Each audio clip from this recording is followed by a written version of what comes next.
नमस्कार मेरे प्यारे बच्चों।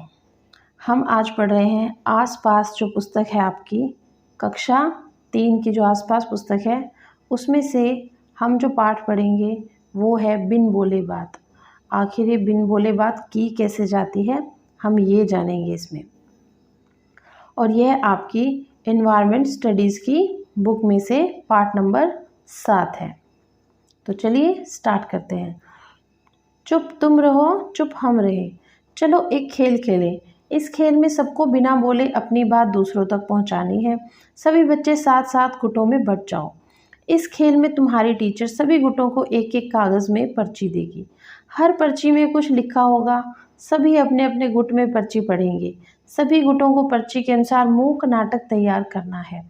अब मूक नाटक क्या होता है? मूक नाटक होता है जिसमें हम बोलते नहीं हैं।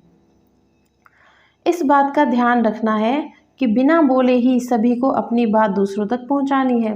तुम्हें अपने शरीर के अलग अलग अंगों से ही अपनी बात कहनी है। जैसे तुम्हें अपने शरीर के अलग अलग अंगों से ही अपनी बात कहनी है, जैसे आँखों से, चेहरे के हाव भाव से और हाथों के इशारों से। जब सबका नाटक तैयार हो जाए तब सभी गुट एक एक करके आए और सामने अपना नाटक मूक नाटक करें। सभी देखने वालों को यह बूझना होगा कि नाटक में क्या हो रहा है। कैसा लगा यह खेल? क्या बिना बोले नाटक करने में मुश्किल आई? अगले पृष्ठ में दिए गए चित्र को देखिए। चित्र में बच्चे इशारों से बातें कर रहे हैं। हमें क्या करना है? हम एक नाटक तैयार करेंगे जिसमें हमें पर्ची दी जाएगी और उस पर्ची पर लिखी हुई बातों को हमें अपने हाव भाव से या फिर अपने आँखों के इशारों से या फिर हाथों के इशारों से बताना है। क्या तुमने कभी ऐसे इशारों से बात करते देखा है? जब आप कक्षा में बैठे हैं और सामने अध्यापक है और आप अपने दोस्त से बात करना चाहते हैं तो कभी कभी हम लोग बिना बोले अपनी आँखों के इशारों से और हाथों से इशारा करके भी बताते हैं। लोगों को इशारों में बात करने की ज़रूरत कब पड़ती है? मैंने अभी आपको बताया कि कक्षा में जब अध्यापक है और हमें अपने दोस्त से कुछ चाहिए या उससे बात करनी है तब भी हम इशारों में बात करते हैं, या फिर जो लोग बोल नहीं पाते उन लोगों को इशारों में बात करनी होती है। अब इस तस्वीर में हम देख रहे हैं कि दो बच्चे आपस में बात कर रहे हैं पर वो बोल नहीं रहे हैं और हाथों से भी वो कुछ इशारे कर रहे हैं। हम में से ज़्यादातर लोग बोल और सुन नहीं सकते हैं, पर कुछ ऐसे भी लोग हैं जो बोल और सुन नहीं सकते। हम में से ज़्यादा लोग बोल और सुन सकते हैं, पर कुछ लोग ऐसे भी होते हैं जो बोल और सुन नहीं सकते। ऐसे लोग दूसरों को अपनी बातें इशारों से समझाते हैं। दूसरों की बातें वे अपने होठों को देखकर समझने की कोशिश करते हैं। हम सब भी तो सब कुछ नहीं कर पाते। हम में से कोई अच्छा गाना गाता है तो कोई अच्छी कविता लिखता है। कुछ बच्चे झट से पेड़ पर चढ़ जाते हैं तो कुछ बहुत तेज़ दौड़ते हैं। कोई चित्र अच्छे बनाता है तो कोई सुर में गा पाती है। हम सब अपनी अपनी तरह से खास हैं। स्कूल इसलिए तो है कि सभी को एक दूसरे से कुछ न कुछ सीखने का मौका मिले। सबकी तरह जो बच्चे बोल और सुन नहीं सकते वे भी स्कूल जाकर पढ़ते लिखते हैं। इन बच्चों को स्कूल में इशारों से बातें करने की भाषा सिखाई जाती है। कि कुछ लोग ऐसे होते हैं जो ना तो बोल पाते हैं और ना ही सुन पाते हैं, और सभी में कोई ना कोई विशेषता ज़रूर होती है।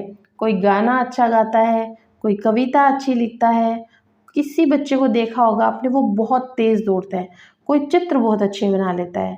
इसी तरह से जो बच्चे सुन और बोल नहीं पाते वे भी स्कूलों में पढ़ते हैं। आपने अपने स्कूलों में भी ऐसे बच्चों को देखा होगा। आओ अब एक बच्ची के बारे में पढ़ें जो सुन नहीं सकती, वह बच्ची फिर भी कितना कुछ कर पाती है।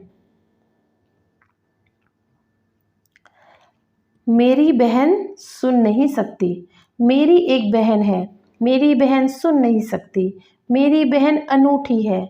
बहुत कम लोगों की बहनें ही मेरी बहन की तरह होंगी। मेरी बहन पियानो बजा सकती है। वह पियानो के सुरों को महसूस कर सकती है। वो उंगलियों से छूकर पता कर लेती है कि रेडियो चल रहा है या बंद है। उछलने, कूदने और कलाबाजियाँ करने में उसे बड़ा आनंद आता है। मेरी बहन अब मेरे ही स्कूल में जाने लगी है।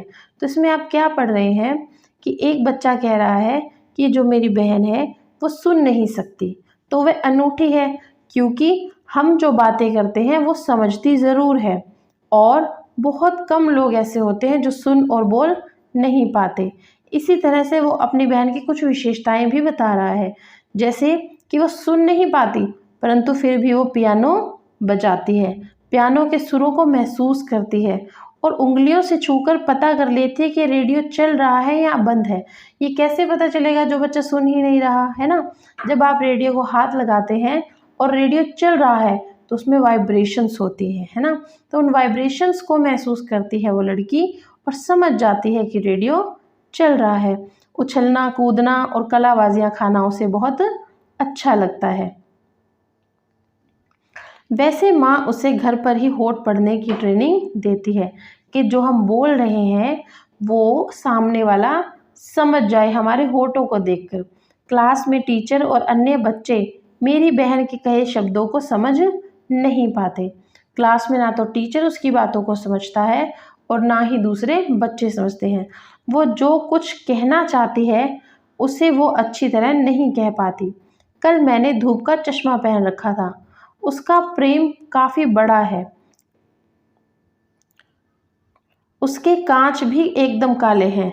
जब मैं बोल रही थी कि मेरी बहन ने मुझसे चश्मा उतारने को कहा, मेरी भूरी आंखें उनकी भूरी आंखों से ना जाने क्या क्या कहती हैं कि मैंने चश्मा लगाया था और उसका जो फ्रेम है वो बड़ा है और उसके कांच एकदम काले हैं। इसका मतलब क्या है कि वो लड़की अपनी बहन से आँखों से बातें कर रही है। तो जब उसके आँखों पर चश्मा लगा तो वो आँखों से बातें नहीं कर पाएगी, इसीलिए वो उसे कहती है कि चश्मा उतार दो। और उसकी आँखें और उस बच्ची की आँखें जो सुन नहीं पाती वो आपस में कनेक्ट होकर ना जाने कितनी सारी बातें करती है। इसमें ये बताया जा रहा है कि जो लोग सुन नहीं सकते या बोल नहीं सकते वो भी आपकी बातों को समझते हैं। कभी आप उनको अपनी आँखों से बातें समझाते हैं तो कभी वो लिप्सिंग मतलब लिप्स रीडिंग बोलते हैं इसे।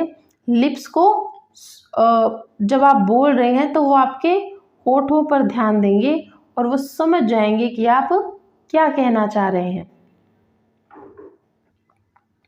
हम अपनी आँखों से बहुत कुछ कहते हैं। छोटे बच्चे तो बोलना सीखने से पहले ही कितना कुछ कहते हैं, चेहरे से और हाथों से। वे कितना कुछ समझते भी हैं कि जब हम छोटे बच्चे हैं, जब हम बच्चे होते हैं, छोटे छोटे पैदा होते हैं जब, तब भी वो बोलते नहीं हैं परंतु हमारी बातों को समझते ज़रूर हैं। चेहरा है आईना। अब ये चेहरा आईना कैसे है? क्योंकि हम अपने चेहरे के जो हाव भाव होते हैं उससे भी बहुत कुछ जताते हैं। जैसे अगर हम उदास हैं तो भी हमारे चेहरे से पता चलता है और जब हम खुश हैं तो हम हंसते हैं तो भी हमारे चेहरे से पता चलता है।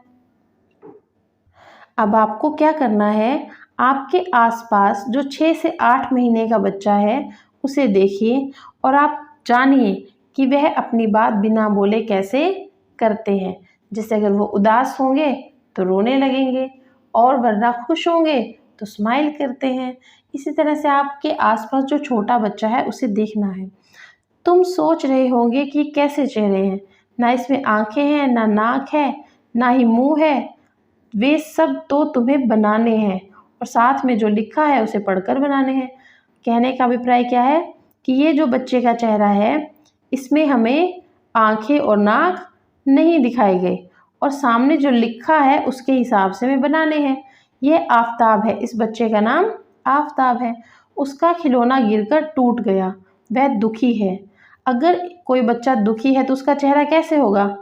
तो हम यहाँ पर उसकी आंखें बनाएंगे और यहाँ पर उसके होठ बनाएंगे और उदास चेहरा बनाएंगे कि वो बच्चा बहुत उदास है, और होगा तो आंसू भी बना देंगे कि बच्चा बहुत ज़्यादा उदास है क्योंकि उसका खिलौना टूट गया है। इसी तरह से आगे की एक्टिविटी करनी है। यह जूली है, ये जो लड़की है इसका नाम जूली है। कल ही उसकी छोटी बहन पैदा हुई है, वह बहुत खुश है। अब इसकी बहन पैदा हुई है तो ये बहुत खुश है, तो खुश होगी तो हम इसके चेहरे पर खुशी दिखाएंगे कि ये बहुत ज़्यादा खुश है। इसी तरह से आपको अगली पहेलियाँ बनानी है। यह यामिनी की अम्मा है।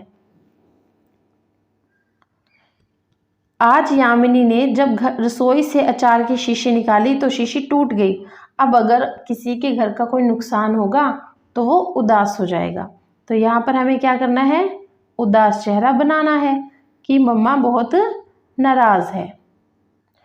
इसी तरह से यहाँ पर इस लड़की का नाम रिहाना है। रिहाना को कुत्तों से बहुत डर लगता है। वह खेल रही थी, अचानक उसके सामने कुत्ता आ गया तो उसका चेहरा कैसे बनेगा, तो वो उसका चेहरा डर वाला बनेगा, है ना। तो जब डर लगता है तो हम क्या हो जाते हैं, उदास हो जाते हैं और डरने लगते हैं। तो हमें कभी कभी गुस्सा भी आ जाता है और यहाँ पर हमें इसका डर वाला चेहरा बनाना है, बस इतना सा काम। यानी कि हमने देखना है, हमने जानना है कि जो लोग बोल नहीं पाते या सुन नहीं पाते वो किस तरह से अपनी बातों को हमें समझाते हैं। ये तो हम भी करते हैं। जैसे मैंने अभी बताया आपको कि कक्षा में सामने अध्यापक है, आपको अपने दोस्त से बात करनी है तो आप किस तरह से करेंगे, या तो आंखों से इशारे करेंगे या हाथ से इशारे करेंगे या फिर अपने चेहरे के हाव भाव से आप उसे सब कुछ बता सकते हैं।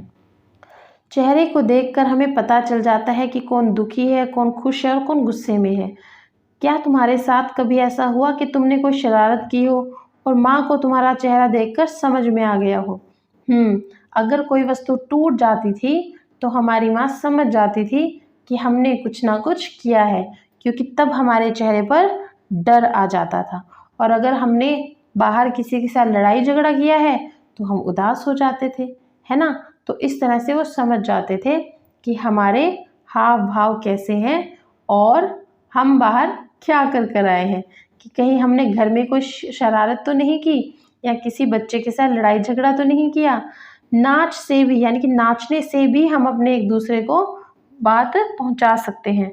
और जब हम डांस करते हैं तो इशारों और चेहरों के हाव भाव इस्तेमाल करते हैं, इन्हें हम मुद्राएं कहते हैं, ठीक है।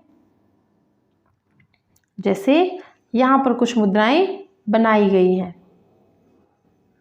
अब यहाँ पर जो आप चित्र देख रहे हैं उसे देखकर अपने मन में कहानी बनाइए, अपने साथियों को सुनाइए और इस कहानी पर बातचीत भी कीजिए। अब देखिए आप कि ये चित्र क्या कह रहे हैं या ये जो कहानी है ये क्या कह रही है ना। तो आप इसके ऊपर अपनी राय दे सकते हैं और कहानी भी लिख सकते हैं। तो आपको ये वीडियो कैसी लगी आप कमेंट में बताइए और सब्सक्राइब द चैनल।